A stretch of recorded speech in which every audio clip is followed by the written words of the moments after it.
शोपियान के बीचों बीच दरियाए संगलू बहता है। ये दरिया पिछले कई दहाइयों से रवां दवां बहकर आगे आने वाले गांवों को सैराब करता था। ये आपाशी के लिए भी इस्तेमाल होता था और पीने का साफ़ पानी भी इसी दरिया से हासिल किया जाता था। आज से 5 साल पहले मैंने इस दरिया की खस्ता हालत पे एक स्टोरी की थी। अगरचे उन दिनों की एडमिनिस्ट्रेशन ने उसका सीरियस नोटिस लेते हुए एक क्लीननेस ड्राइव चलाई थी और कहीं कहीं पे एनक्रोचमेंट्स भी ख़त्म किए थे। आजकल के दौर में अगरचे गवर्नमेंट एक तरफ से वाटर बॉडीज़ को प्रिजर्व करने की बात कह रही है, वहीं दूसरी तरफ अगर इस दरियाए संगलू की बात की जाए, गवर्नमेंट खुद ही इसे एनक्रोच करने पे तुली हुई है। वो मैं इस लिहाज से आपको बता रहा हूँ क्योंकि दरिया के बीचों बीच इतनी सारी वाटर पाइप्स गुजर रही है जो वाटर पाइप्स दरिया से में बहने वाले उस मलबे की रुकावट बनता है, उसे रोकता है और उसके पानी के बहाव को कम करता है। और दूसरी बात ये कि ये पाइप्स दरिया के दोनों साइड से रह रहे लोगों के लिए को एनक्रोच करने की जस्टिफिकेशन भी देता है।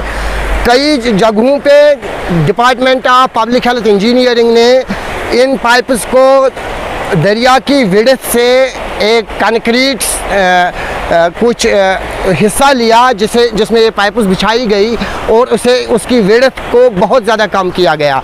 ऐसे में अगरचे एक तरफ गवर्नमेंट वाटर बॉडीज़ को प्रिजर्व करने की बात कर रही है, तो दूसरी तरफ ये दरिया आज दरिया नहीं बल्कि एक पब्लिक हेल्थ इंजीनियरिंग का एक पाइप्स का स्टोर दिख रहा है। आप खुद देख सकते हैं कि इसकी शान शौकत जो थी वो अब नहीं रही। मेरे बचपन में भी जब मैं इस दरिया के किनारे से गुज़रता था तो ये डर लगा रहता था कि कहीं इस दरिया में डूब न जाए, लेकिन आज ये दरिया की शक्ल में नहीं है बल्कि एक नदी की शक्ल में बह रहा है और इसे बहुत हद तक एनक्रोच भी किया जा चुका है। ये हमारी विरासत थी कि जो संगलू था ये बीचों बीच हमारे टाउन में मतलब जाता था और मिनरल वाटर से ज़्यादा ये वाटर अच्छा था, लोग ये पीते थे और इस पर हम मतलब सारी जो मतलब हमारी ज़िंदगी का दार मदार इसी पर था।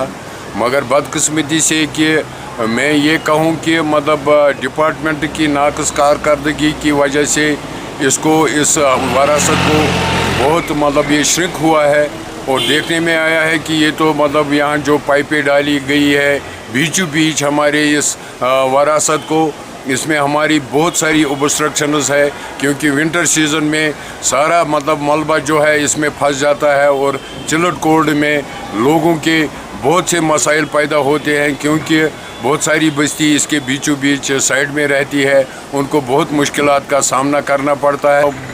अब कुछ अफसरों ने इसके मुतलिक एक मुहिम उठाई थी ताकि हमारा टाउन साफ शफाफ रहे, मगर बदकिस्मती से वो रोक लिया गया है जो कि भी यहाँ मतलब इनक्रोच हुआ है। यह हमारे जनरेशन के लिए एक मुजर साबित होगा। एलजी एडमिनिस्ट्रेशन से अपील की जाती है, डिस्ट्रिक्ट एडमिनिस्ट्रेशन से अपील की जाती है कि इस विरासत को बचाया जाए। डिस्ट्रिक्ट एडमिनिस्ट्रेशन शोपियान से गुजारिश है कि इन पाइप्स का कहीं और पे मुतबादिल इंतज़ाम किया जाए ताकि इस दरिया की शान और शौकत फिर से बहाल हो जाए।